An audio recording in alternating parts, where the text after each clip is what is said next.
Cuba's sugar economy. When discussing Cuba, the topic of sugar is unavoidable. Throughout this presentation, I will give you a brief overview of how sugar played a large role in the Cuban history and what relationship Cuba has with sugar today. Let's first look at how Cuba became known as one of the world's largest sugar producers and how that paved the way for the Cuban economy in years to come. The real emergence of Cuba's sugar economy came in the 1700s and really began to flourish once a mass influx of slaves were imported onto the island. During the 1800s, Cuba had one of the largest sugar producing economies in the world, which could not have been if it was not for the large amount of slaves that were imported into the country. With such a large slave population, vast amounts of sugar could be produced during the harvest season. But even though Cuba had so many slaves, they were clearly no match for the rising technology of the late 1800s. Cuba, just like many other countries during the time, wanted to advance their industry. This picture shows slaves hard at work, but you can tell that they are aided by advanced machinery for the time. The relevance of this picture is that Cuba strived for an industrial style economy, but had so much focus on sugar that the only industry that was able to take root was the sugar textile mills, which have been operational up until recent. Once Cuba gained its independence from Spain, they were influenced heavily by the United States. The United States began to have an everyday role in the Cuban life, mainly in terms of the sugar economy. Although sugar was the main source of income for Cuba during the 20th century, there was also a large tourism industry, which the United States also played a large role in. This picture illustrates a large interest in tourism to Cuba by the United States citizens in the pre-revolutionary 20th century, which was one of the top three means of economic growth before 1959. The picture unfortunately shows the ugly side of tourism industry in which Americans were looking for an island getaway and did not care much about the overall well-being of Cuba. After many years of corruption in the Cuban government, the July 26 movement overthrew Cuban dictator Fulgencio Batista during 1959, which paved the way for a new revolution. The revolution also brought sugar into the mix once again through projects like the 10 million ton harvest. Capitalism was done away with during the revolution in order to put a new socialism style government into place.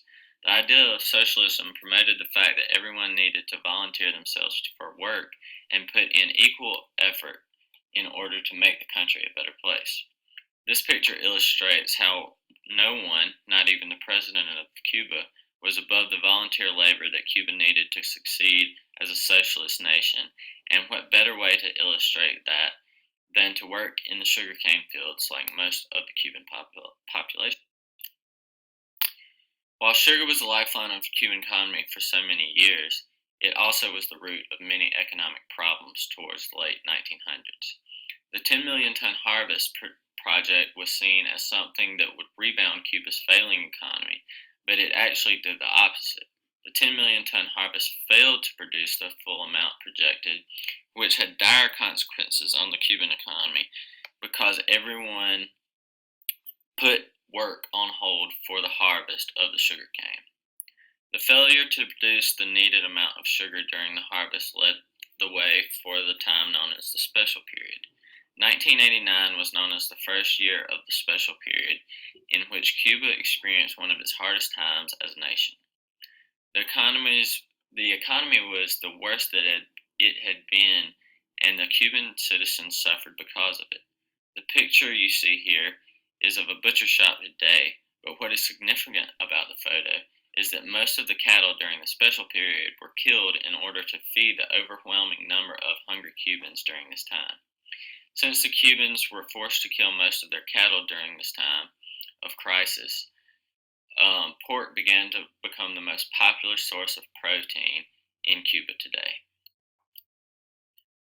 Now, as we start to get into the 2000s, Cuba has begun to separate itself from the sugar economy that has been its biggest asset since the beginning of Cuba's history. Cuba today has shut down over half their sugar mills in hopes of gaining new forms of economic growth.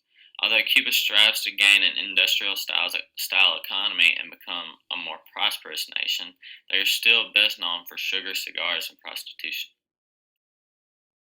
This slide shows other means of economic income inside of Cuba, but what is unique about these two pictures is that both acts shown are illegal. The picture on the left shows two older women enjoying a Cuban cigar, and the picture on the right shows a prostitute looking for her next job. What is strange about these pictures, however, is that the women on the left are breaking the law due to the fact that smoking in public has been outlawed in Cuba, but the woman on the right is encouraged to go out and make ends meet by whatever means necessary. Prostitution is a large part of Cuban life and has been that way since before the revolution and continues to be that way after. Cuba throughout the years has been primarily focused around the sugar trade, but in recent years they have gotten away from the sugar in hopes of stimulating their economy in different ways. This has resulted in the reemergence of capitalism, but is seen as a good thing due to the increase of economic wealth. Cuba has only been separated from the sugar trade for a small amount of time, but are making headway in terms of finding new means of financial stimulus. Only time will tell if Cuba will stay away from the sugar trade for good.